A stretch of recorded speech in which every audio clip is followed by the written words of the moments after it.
In this episode, the Formula One French Grand Prix, BMW set to enter the WEC, and the upcoming 24 hours of Spa.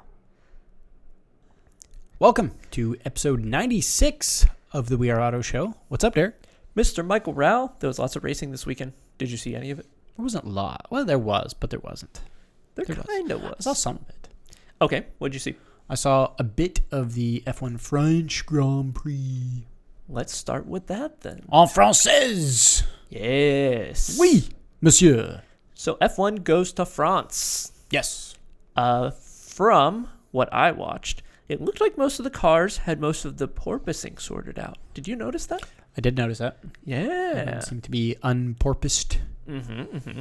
Now, going into this race, Red Bull has the lead in the championship. Ferrari's trying to chase them down. Yep. It's basically Verstappen and Leclerc versus each other. Yep. And I believe that Leclerc took pole.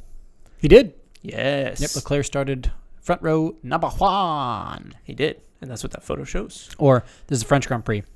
Numéro 1. Now, the track's kind of interesting. It's very flat. Lots of wide open runoff. Very flowy. Not not flowy, but sweeping cornersy. Yes. Is a part better. of the tires. Yes. Yes. Because it's just sustained sideward G for long moments. Yes. Do you like the art that they put on the track? They put I think it's kind of cool. You think so? Kinda. I'm there with you. I kind of like it. I'm not 100% sold, but because if it's not there, it'd be the most boring track to look at ever. Yes. Like if you think about the Austrian Grand Prix, that was a beautiful circuit with the Alps all around. In a ribbon of asphalt with grass everywhere else. It would just be so bland. This is all asphalt everywhere with no anything else. Yeah, if they don't do that, then it's hard to distinguish what's not asphalt from asphalt. Yeah, so they paint like this blue and red kind of lines and stripes for the French, the flag. But it reminds me a lot of COTA, Circuit of the Americas in the U.S. I agree. Yeah. I think that's kind of cool because it does give me that feel. Which track do you like more? COTA. Same. Yeah. This is I like that bland. climb up the hill at COTA to the left to the wiggle through S's and all that. Yeah. I agree. But let's talk about what happened in the race. Okay. Because Ferrari fucked up. Bro. Yeah. I think we need to have a job posting for a Ferrari strategist Yeah. because, Yikes. dude, y'all ain't very good. They had a couple goof-offs. In the beginning, in about the midway point of the race, Mr. Charles Leclerc, in the lead, decided to put it in the tires. Stuffed it. I think there was a mechanical issue somewhere in there. I have heard from a statement from Ferrari, there was no problem. It was driver error.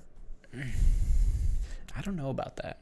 Why would Ferrari come out and say that it was driver error? Because if there Ferrari was a has been mechanical the failure? laughingstock of the entire series this whole year because they always have a mechanical breakdown.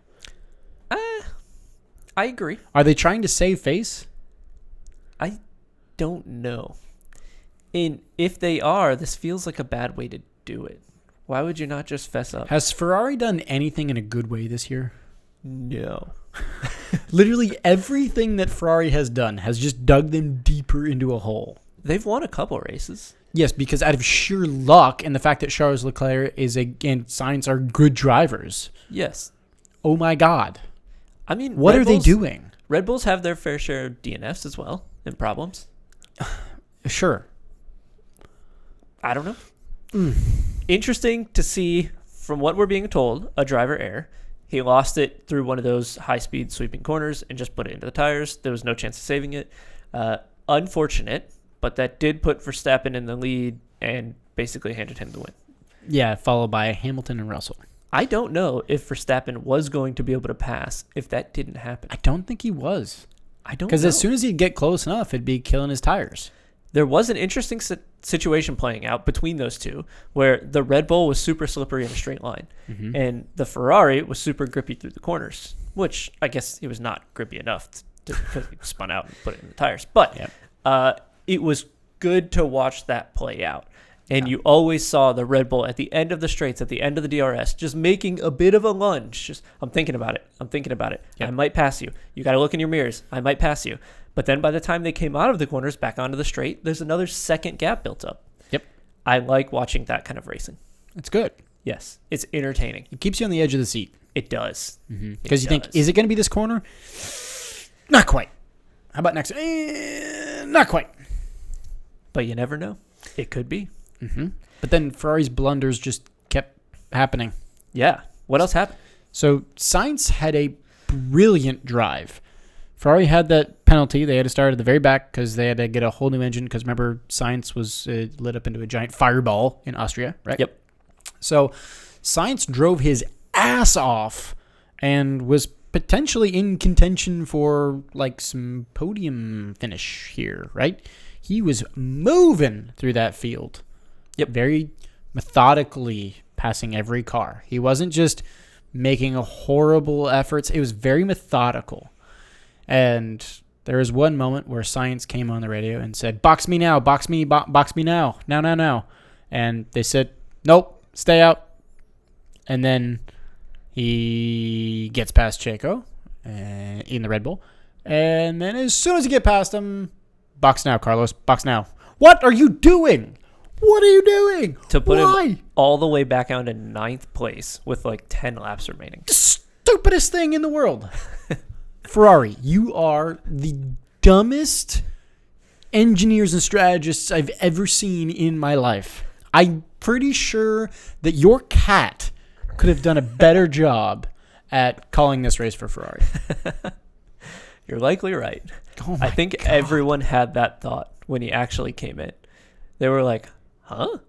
Yeah, what the hell are you doing? Why? You're looking at all this data and that's what you think? Huh? Yeah, So weird. I don't know. He did end up coming, to 5th or 4th, I think it was, which was a decent finish, but he could have been on the podium. Yeah, he came 5th behind Sergio Perez in the Red Bull, then George Russell, then Lewis Hamilton, and Max Verstappen. With the way he was driving in the situation he was in, he could have finished 3rd that race. But the team made him, at best, finish 5th. Unfortunate. Yep. So, what were the final results?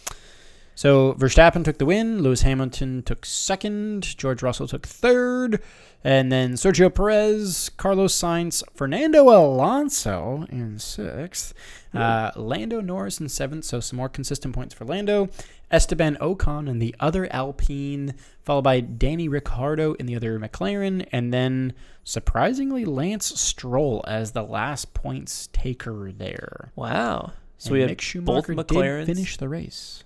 What? Mick Schumacher did finish the race.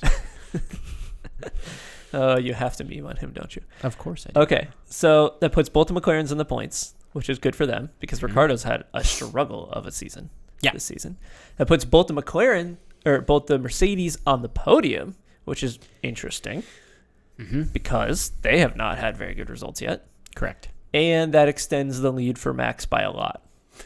A lot. Yeah. Yeah, so let me give you some driver standings now. So the 2022 F1 driver standings. Max Verstappen is still in the lead, which has now grown to a points of 233 points now. Followed by, in second place, Charles Leclerc, which is still clinging to second, but not by a whole lot. Because right behind Charles Leclerc is Sergio Perez. So Charles Leclerc in second has 170 points in the standings, and Perez has 163. Oh, no. So that was a big jump. Yeah. And then followed by Carlos Sainz in the other Ferrari with 144, and then George Russell in the Mercedes with 143. So 1 point between George Russell and Carlos Sainz. And then Lewis Hamilton in the other Mercedes with 127. Okay. So from 6, you got 127, 143, 144, 163, 170, and 233. So from 2nd to 6th is a battle. It is closing in to be a decent battle for second place here. Yes. Unfortunately, the lead seems almost out of touch. Yeah, Verstappen would need to have a lot of DNFs. He would need at least 2 DNFs, 2 quality DNFs, where he gets 0 points and Leclerc either takes a win or comes second. Yep. To make this an interesting championship. Yep. I could see it. It would be cool. I could see it. It would also need Ferrari to understand how to race a car. Mm-hmm. There's, yeah. And sort out their mechanical bits that yeah. Racing is hard. Yeah. Yes, it is. So, that was F1. Yep. 'Twas. Somewhat entertaining. A little bit. Yep. Somewhat. A little bit. I agree. It was entertaining for a bit. And then it was just like Max Verstappen autopilot, take the win. Yeah. Pretty much. Yep. Right. So, that's F1. Shall we move on? Let's do it. Okay. So, quick little note. BMW in WECs, the World Endurance Championship, right? So, we know BMW is entering the IMSA, so the International Motorsports Association, their GTP class, which is their top class. We know that's coming in 2023. So, they'll be racing the 24 Hours Daytona, probably Sebring, a couple of the races here in IMSA stateside. But they have just now announced and confirmed that they will be fielding a WEC car for 2024. So not this year in WEC, but the following year in LMDh, the Le Mans Daytona Hybrid. Okay. Great. Reason being, because they're shooting for a Le Mans win. Of course. Mm-hmm. Why would you not? Yep. So they're going to gather data in the IMSA series. Yep. And they're going to hope that data can translate into a Le Mans win. Mm-hmm. And this will be BMW's first prototype entry in WEC since 1999. Ooh. Coming on back, baby. Do you think that Manta Ray can win Le Mans? I think if it sucks enough air, it can just suck the whole field into it. And then there will be no other competitors left. It has a chance. It could. It just like hoover them up. If there's a car in front of them, it just sucks it into the grill and then fires it out the back. I am glad to see that they are going to be racing both the WEC and IMSA, because there are some teams that are debating that right now. Yep. Yeah, I know that Cadillac's in. I don't know if they're in for the WEC. I know that Ferrari might not be in for IMSA, but they are in for the WEC. Lamborghini may not be in for IMSA, but may be in for WEC. Peugeot's probably not in for IMSA. Correct. Yeah. So we'll see how this all plays out. In theory, they did a very good job of making the regulations the way they are, to where you can run both cars. But I noticed, did you notice that when we were at Sebring, we walked through the WEC paddock and we walked through the IMSA paddock, and they were completely different sets of people running the ship. Yep. Way different. Very different human beings. Different humans, different cultures, different everything. Yep. I thought it would be a little closer. You thought you'd have like a Porsche garage next to like a Porsche WEC garage next to a Porsche IMSA garage? It wasn't that at all. No, it was like a dividing line in the sand. Yes. This is our turf. This is our turf. You stay on your side. We'll stay on ours. I wonder if there's like, I don't know about, I wonder. Commingling in there? Yeah. Like, why? Why is that the case? Do you think there's a culture war going on between the two series right now in the paddock? Here's the way I think about it. I think from an executive standpoint, your Pierre Fions and John Doonans, I think they are working together, but I feel like there's a constant series to series rivalry amongst the blue collar folk, right? I think the white collar folk are trying to shake hands and kiss babies, but I think the blue collar folk are like, get off my turf, peasant. Wonder why that is. Just rivalries. Think so? I think so. I think just like playground rivalries is what I think. Because I think these two can coexist without a problem. I agree. One's in Europe and basically runs all around Europe. And one, sure, they come to Sebring once, but that's it. And the other one just runs in the U.S. and Canada. There's no like stepping on each other's feet here. There's plenty of fans. There's plenty of sponsors in each individual area that they're in. I don't understand why that rivalry exists. I don't know. Maybe, you know what? Maybe we're really off base. Yeah, we could be. Maybe there's no rivalry, and that's just how they had it set up. But it didn't feel commingled to me. And that's my thought as well. There just was a feel. Yeah. There was like that feeling in the air where it honestly was like we literally walked 20 feet and then all of a sudden everything that was IMSA branded was just gone. Everything. Just gone. So have you watched Stranger Things at all? No. Okay, so there's a series on Netflix called Stranger Things, and it takes place in the Upside Down, right? So if you're listening or watching and you've seen Stranger Things, you know what I'm talking about. I feel like IMSA and the WEC are like the upside down of each other. Like, you don't go in there. Yeah, I hope that that's not the case, but that's kind of how I read the room when I was there. And also when we were in our situation where we were by Pierre Fillon and John Doonan, it kind of gave that vibe as well. Did it? A teeny bit. Not to me. No? No. I just thought there was a language barrier. There was that. Right? But you expect you got a small Frenchman, right? And a big American guy, right? But there's going to be that, like, I don't understand you. What?